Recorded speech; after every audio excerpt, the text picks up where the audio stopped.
મહાદેવ હર. ઘણા બધા મને પ્રશ્ન કરતા હોય કે મહારાજ, મારો દીકરો છે, મારી દીકરી છે, એને મૂવી લાઇનમાં જવું છે, તો એને કયો ગ્રહ પાવરફુલ બનાવવો જોઈએ? તો જેને મૂવી લાઇનમાં જવું છે, ખાસ કરીને આ એના માટે વિડીયો. જેમને મૂવી લાઇનમાં જવું છે, જ્યોતિષશાસ્ત્ર પ્રમાણે જોવા જાય તો એનો ખાસ કરીને તો શુક્ર ગ્રહ મજબૂત બનાવવો જોઈએ. શુક્ર ગ્રહ મજબૂત કઈ રીતના બને? તો પહેલાં તો ખાસ કરીને 9 ગોયણી હોય ને એને જમાડવી જોઈએ, એમાં ખીરનો પ્રસાદ અવશ્ય લેવો જોઈએ.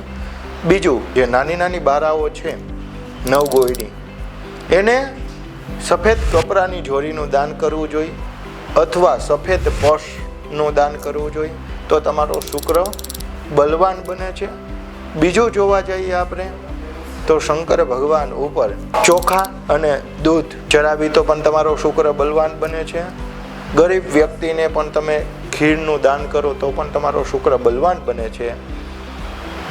તો ખાસ કરીને આટલું કરવું જોઈએ તો તમારો શુક્ર ગ્રહ મજબૂત બને છે અને તમે મૂવી લાઇનમાં જઈ શકો છો. મહાદેવ હર.